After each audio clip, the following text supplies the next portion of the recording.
On est pas loin du siège du MEDEF. C'est la dernière réunion de concertation pour la signature de la Convention de l'assurance chômage. On est une bande d'intermittents, précaires, chômeurs, prêts à défendre nos droits encore une fois. Là avec les MEDEF aujourd'hui, c'est uniquement sur les annexes 8 et 10. Donc intermittents du spectacle. On a eu un accord qui a été trouvé au mois d'avril qui était pour une fois favorable aux salariés, aux intermittents, et on voit que depuis avril ça traîne et que le décret n'est toujours pas sorti. Donc nous avons le rapport de force pour gagner du côté des intermittents, on ne va pas le lâcher et on ne va pas vendre la peau de l'ours avant de l'avoir tué, tant que le décret ne sera pas paru, qui va faire en sorte que notre accord du 28 avril soit mis en œuvre intégralement au mois de juillet. Nous aurons à nous mobiliser. Non, il est impossible, quand on est acteur ou technicien du spectacle, d'avoir un travail à plein temps toute l'année dans une boîte. Donc le régime des intermittents permet la création en France d'un certain nombre de spectacles, et si on supprime ce régime ou on le diminue, c'est la fermeture culturelle d'un certain nombre de choses en France. Comme vous le savez, on n'a que des contrats à durée déterminée, et que en soi la discontinuité de notre travail, ce statut-là permet aussi une sorte de régularité. Il est urgent de dénoncer le cadre complètement déloyal de cette négociation complètement absurde et qui ne s'est déroulée comme, alors encore pire qu'en 2014 dans une logique de déloyauté totale. Monsieur Gattaz est peut-être un peu plus enragé que les autres, mais le MEDEF a toujours été sur tous les fronts.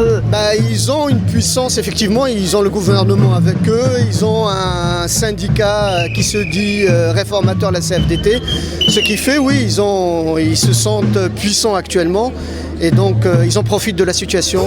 Ça ressemble à la mafia ?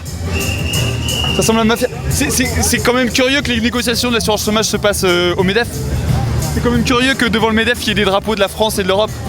Ça révèle qu'on est dans une situation style 89, quand il y avait le tiers-État qui représentait un tiers, le peuple un tiers des députés, la noblesse un tiers et le clergé un tiers. Et là, on se retrouve avec un patronat qui représente 50% dans les négociations et qui peut imposer à partir du moment où il y a un complice dans les syndicats de salariés. Et donc, c'est pour ça que là, il faut tout foutre en l'air.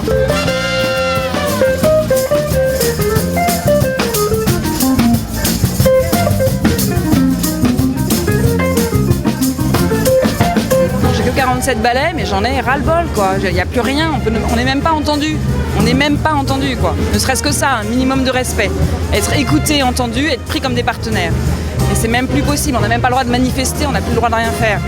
C'est un scandale, donc on se demande, est-ce qu'on va devoir passer dans une autre forme de lutte, ou est-ce qu'on continue comme ça à jouer, à faire semblant? En fait, le MEDEF s'en fout complet, vraiment, il n'y a pas d'autre mot. Ils font même plus semblant, eux, et nous, on passe pour rien. Ça va, on est toujours dans la rue, on la lâchera pas, nous on la quitte pas, il y a la fan zone derrière, il y a beaucoup de policiers partout, il y a l'euro, c'est le bazar partout.